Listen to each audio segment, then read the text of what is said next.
Não existe mudança de comportamento sem que se passe primeiro por mudança de mentalidade. Essa é uma premissa bíblica. Esse é o assunto da nossa conversa hoje, mudança de mente. Fique comigo e nos próximos minutos entenderemos melhor o que a palavra de Deus ensina a respeito disso.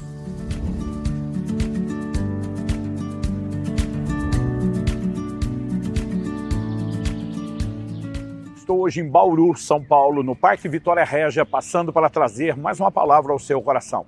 No livro de Romanos, no capítulo 12, no verso 2, nós lemos: "E não vos conformeis com este século, mas transformai-vos pela renovação da vossa mente, para que experimenteis qual seja a boa, agradável e perfeita vontade de Deus." O apóstolo, pelo Espírito Santo, sinaliza que nós devemos nos alinhar à vontade de Deus. Ele chama essa vontade de boa, de agradável e de perfeita. No entanto, ele mostra que Deus não estabelece a sua vontade de forma impositiva, simplesmente porque quer. A Bíblia mostra que é um caminho de rendição, há um caminho de alinhamento, há um caminho de entrega a essa vontade. E o texto começa dizendo que nós não podemos nos conformar, tomar a forma, não podemos nos ajustar a esse século, a esse mundo. Mas para que a gente viva a transformação, de acordo com como é proposto pelo texto, transformai-vos pela renovação da vossa mente, para que a gente viva a transformação, é importante entender tanto o que ela é e também como ela se processa. A palavra usada por Paulo e traduzida aqui transformação é a palavra grega metamorfose. Assim como a borboleta que vai, de lagarta, aquele belo inseto colorido, passa por um processo de mudança. E isso, quando você estudou biologia, deve ter aprendido como metamorfose. Mudança é um processo. Isso ilustra muito bem a mudança que nós vivemos. Ainda que a regeneração seja uma experiência instantânea, nós percebemos que tão logo o crente se converte, há um processo de crescimento, de amadurecimento, ou seja, o combo completo da transformação não é instantâneo. Nós temos um grande avanço na conversão. Muitas vezes o comportamento é mudado de forma acelerada, principalmente quando o arrependimento chega, gerando compreensão e nos impulsionando a uma atitude diferente. Como, por exemplo, Zaqueu, quando diz para Jesus: "Eu vou distribuir boa parte dos meus bens aos pobres, se eu defraudei alguém, vou restituir 4 vezes mais." Na hora Jesus exclama: "Hoje veio salvação a essa casa", porque ele reconhece que há sinais de mudança. Isso não significa que toda mudança que tinha que acontecer, aconteceu apenas naquele momento. É uma boa largada, por assim dizer. Mas transformação, de acordo com o ensino bíblico, segue sendo um processo. E eu e você precisamos não só entender e respeitar o processo, Aliás, a gente pode dizer que uma das marcas da vida cristã é a progressividade. Provérbios 4,18 diz que a vereda do justo é como a luz da aurora, vai brilhando mais e mais até ser dia perfeito. O apóstolo Paulo, em 2 Coríntios, no capítulo 3, no verso 18, diz que todos nós, com o rosto descoberto, somos transformados de glória em glória na imagem do Senhor. O produto final a ser alcançado na vida de todo cristão é a imagem de Jesus. E essa transformação não é instantânea. Ela é progressiva, ela é de glória em glória. É como se fosse um degrau após outro degrau numa escada, e nós vamos galgando um de cada vez até alcançarmos a plena transformação. Então, quando entendemos que transformação não é instantânea, nenhum de nós pode se acomodar com as mudanças que já ocorreram. Por mais extraordinárias que sejam, por maior que seja a alegria e a gratidão pelas mudanças já experimentadas, nós precisamos continuar vivendo transformação. Evidente que ainda não alcançamos a estatura do varão perfeito, Cristo Jesus, e não podemos simplesmente nos acomodar. Mesmo que numa psicologia de compensação, olhando tudo que já mudou, não há motivos para que nenhum de nós aceite estagnar. A mudança é um processo e devemos seguir mudando. Agora, não estamos falando apenas das mudanças ligadas à vida cristã como um todo. Aqui também cabe mudanças específicas. Por exemplo, quando eu olho para a palavra de Deus, eu percebo que alguém pode viver uma mudança numa área, por exemplo, a perspectiva relacional da família, mas pode muitas vezes não estar mudando em outra área, A forma de se relacionar com, por exemplo, os não cristãos. Às vezes não está dando bom testemunho, às vezes não está sendo luz, do mundo e nem sal da terra, mas Mas à medida que Deus vai chamando a nossa atenção, corrigindo, nós podemos mudar em diversas áreas. Eu, por exemplo, nasci e cresci no lar cristão, abracei os valores da palavra de Deus no que diz respeito à vida cristã como um todo, mas demorei muito para mudar no que diz respeito, por exemplo, ao cuidado do corpo. E para que pudesse viver essas mudanças, algo teve que acontecer. E aí eu quero chamar a sua atenção não só para o fato de que mudança é parte de um processo contínuo, mas nós precisamos entender como ela se processa. O apóstolo Paulo diz que nós temos que nos transformar pela renovação da nossa mente. E algo que eu tenho repetido muito é, não se muda comportamento sem que se mude primeiro os valores. Se não passarmos por uma mudança de valores, se não passarmos por uma mudança na maneira de pensar, e aliás, uma das palavras que é traduzida no Novo Testamento como arrependimento é metanoia.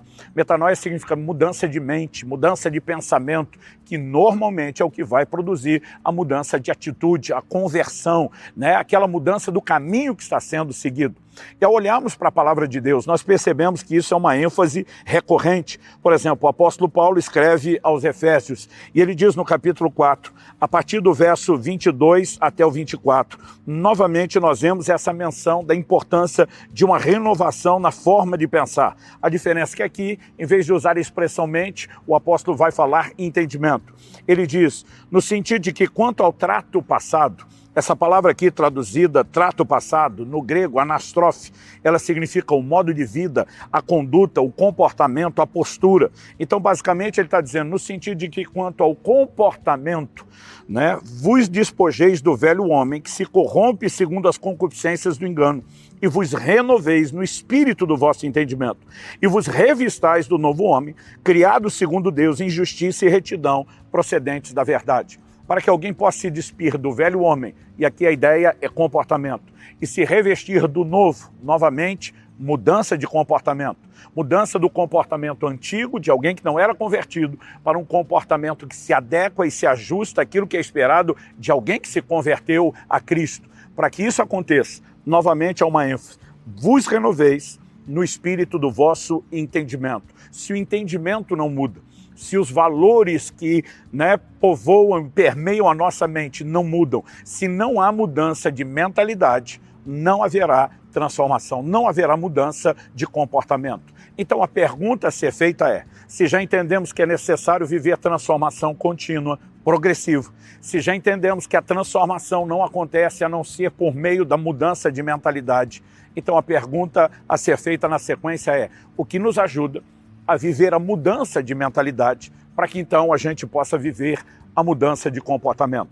Na carta de Tiago, no capítulo 1 e no verso 21, nós lemos assim, portanto, despojando-vos de toda impureza e acúmulo de maldade. Ele está falando dos resquícios, dos vestígios de uma vida antiga. Ele diz, despojando-vos de toda impureza e acúmulo de maldade, acolhei com mansidão a palavra em vós implantada, a qual é poderosa para salvar a vossa alma.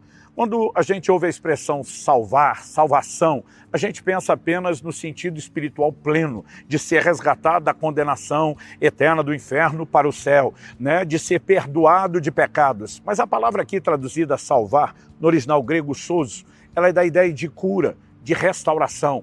Normalmente, o Novo Testamento, quando fala de salvação no sentido espiritual que conhecemos, usa uma outra palavra que é sotero. Aqui, sozo dá essa ideia de restauração e significa que nossa alma, que é a sede do raciocínio, da vontade e das emoções, ela precisa de um processo de cura e de restauração. E como isso acontece?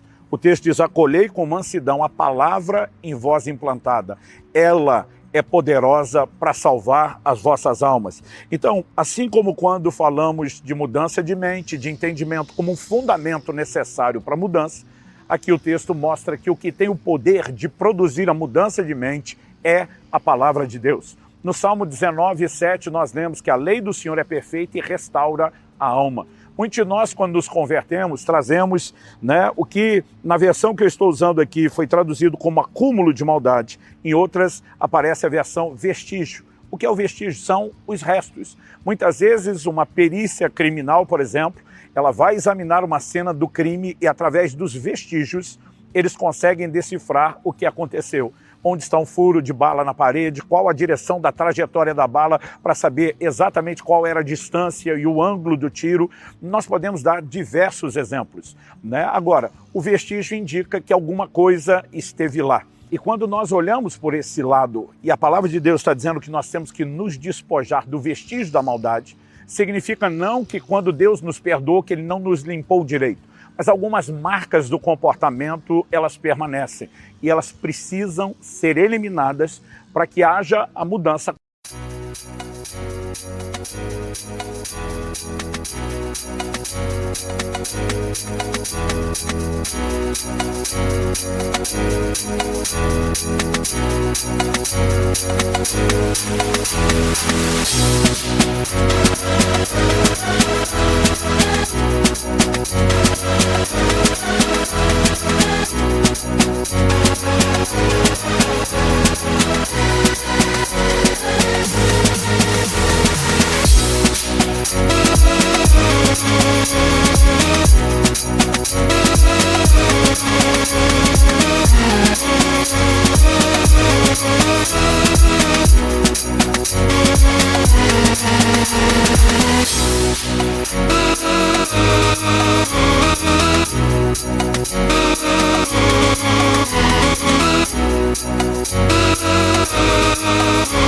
Completa. Como? Por meio de acolher a palavra de Deus. Às vezes ficam resquícios da forma de pensar. Não é a forma de pensar velha no seu combo completo, no pacote inteiro, mas muitas vezes pequenos elementos ainda permeiam a nossa mente. Na hora de fazer uma escolha do negócio, é aquela inclinação a dar uma desperto, a tirar vantagem. Isso não significa que a pessoa agora seja desonesta, como foi antes da conversão, que ela possa estar disposta a mentir ou roubar como era antes, mas às vezes são pequenos vestígios e nossa mente precisa literalmente de uma lavagem. A lavagem de água da palavra. Dei um exemplo, por exemplo, das questões do cuidado do corpo. Eu já cheguei a pesar mais de 150 quilos há mais de uma década atrás, cerca de 15 anos atrás, antes da gravação desse vídeo. Mas eu precisei entender o que a palavra de Deus falava a respeito do cuidado do corpo, para que então, a partir de uma mudança de mentalidade, eu pudesse implementar a mudança de comportamento. Isso vale para cada área da nossa vida. Eu e você precisamos ser guiados e regidos pela palavra de Deus, pelos seus valores, pelos seus fundamentos, que são os valores do reino de Deus, que devem suplantar toda e qualquer forma diferente.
De pensar.